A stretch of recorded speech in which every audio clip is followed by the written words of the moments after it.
Hello, I'm IBXToyCat, and this is 5 fun facts you might not know about Minecraft Xbox 360 and Minecraft PS3 that are very interesting at the very least, and some of them will help you out in Minecraft, some of them will just make you laugh, and they're all pretty good, I think, and I'm 99.9% sure that all of you won't know all 5 of them, so if you do, whichever ones you do know, let me know down in the comments down below, because I'm curious, you know, just for curiosity's sake, which one you guys know and which ones you don't, and also if you could like the video, it'd be very much appreciated because it took a long time to find these 5 fun facts, and I'm pretty sure you don't know. But let's get into the first one, which is the most common one, which basically involves zombie villagers. So most people know that when zombies go into a village, they can actually kill the villagers, or turn them into zombie villagers, which is really bad because, you know, they're villagers that also, you know, fight the other villagers. And basically it's a, you know, crazy effect that can just infect the entire village and ruin it in a few, you know, minutes, if that.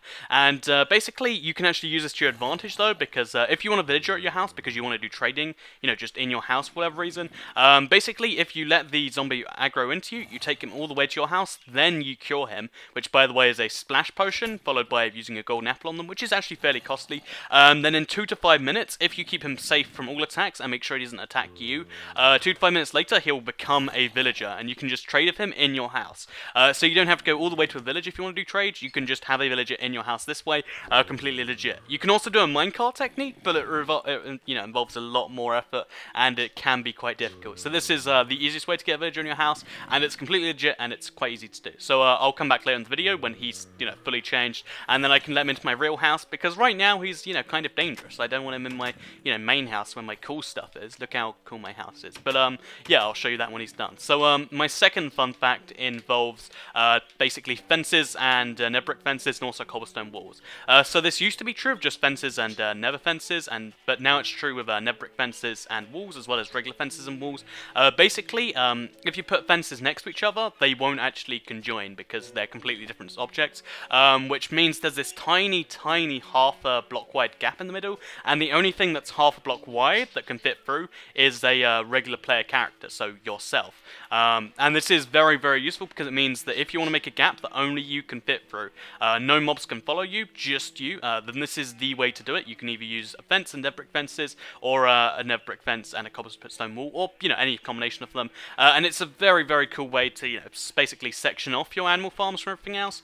You can just make your entrance to your house just to, you know, make a really cool entrance and stuff. And it's, yeah, really cool. Most people don't know about it, but it's a really useful fact. It's a little hard to get through fences and cobblestone wall, which is interesting. But fences and nether brick fences, it's a little more wiggle room. Also, just a fun fact, even if you're walking across it, it dips you a little bit, but you can just go straight through like normal.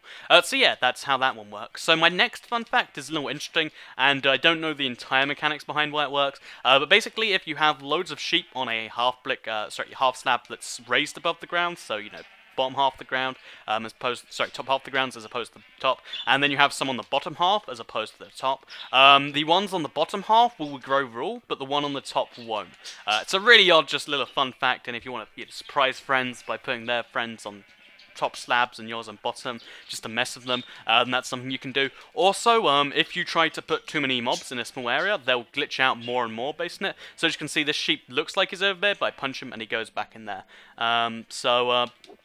Finally, my fourth fun fact involves enchantments. So basically, most of you know that with the anvils, you can do a lot more enchanting stuff now. You used to be limited to 3 enchantments on one object. Now, because of the anvil, as I said, you can put, in theory, like loads of enchantments on one object. I think it goes up to 10. But there is one object which you can actually use all 9 enchantments you put on it, and that is the bow. So if you take out the bow, so let's just quickly clear my inventory here.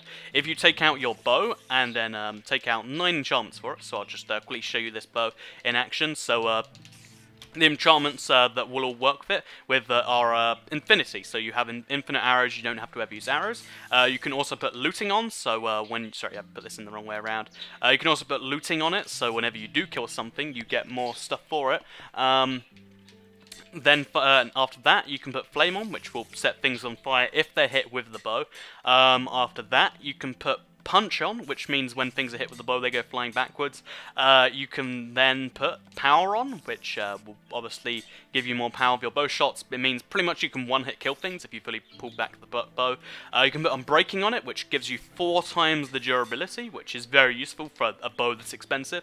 Knockback on will mean that even when you use just, you know, the bow to attack things, you can still punch things back. You can then put Fire Aspect on, meaning even if you punch things just to knock them back, they'll set on fire, and they do a lot of damage too, so you can kill a lot of mobs just that way. And finally, Sharpness, so you can actually use this as a sword too. So with the final resulting bow, which is fully, you know, doable in survival, takes 241 enchantment points just to put it on the bow. In addition to that, you need 9 books, so you need at least 9 level 30 enchantments, which means you need 511 enchantment points if you intend to do this enchantment, you know, combination, which is really, really crazy. But this is the theoretical peak of survival, because it means you can punch things with it and, you know, do insane damage, kill things in 2 hits like a really good sword, and you can also, you know, one-hit anything just by hitting that, or except zombies, I guess. And yeah, it's kind of ridiculous. So yeah, very useful thing. Let me just show you on a chicken, just insta-kill, insta-cook. Very, very cool thing. That'll also last 4 times as long and won't use arrows. So my final little fact involves using the Invisibility Potion, which I actually just threw out of my inventory. So the Invisibility Potion is a really cool thing that, basically, because it's not used very often, because, you know, most Hunger Games map won't use it, and loads of you don't really get that often in survival because it involves golden carrots. Basically, most people don't know how it works, so here is a cool demonstration. If you drink it, then you actually go entirely invisible, but your armor does not, and either does the thing you're holding. So, for instance, right now I look like I'm just an invisible, you know, archer that's just a suit of armor, and you can do some really cool things with this. For instance, you can take off, here's a front view, you can take off your body and just be a floating, you know, a weird floating set of armor. You can take off your helmet and just be floating trousers. It is the funniest thing, just to be floating trousers walking around and confusing your friends. On top of this, if you really want to, and then you get rid of the weapon, there's just something ridiculously hilarious about this to me, just being walking trousers. And yeah, you can probably confuse lots of your friends by just walking into their base by, you know, being, in a pair of trousers that are walking. It's very, very, very concerning, to say the least. So yeah, that's a fun little fact right there. So yeah, that's my fun little facts for today.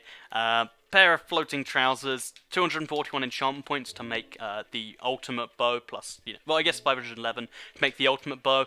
Sheep will only regrow their wool on the bottom half. As you can see, I did it at the start of the video. Now 2 have regrown their wool, not all of them yet.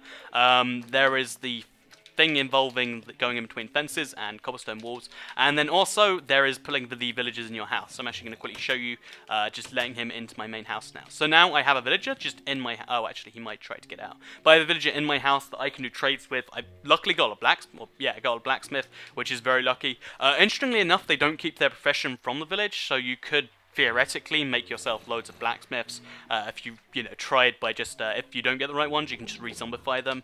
You could just get loads of blacksmiths or loads of whatever you want, and it's a pretty useful way to get lots of emeralds or get cool things with your emeralds. So yeah, these are my 5 fun facts. Hopefully you didn't know all of them. If you did, let me know. I'm curious. If you knew some of them, let me know. And if you liked the video, like it. So that's a lot of engagement things I just said, but it's important. So I think a zombie just broke into my house and zombified him. Oh no, he's running away, it's okay. So yeah, I hope you enjoyed this video, thanks for watching, and goodbye.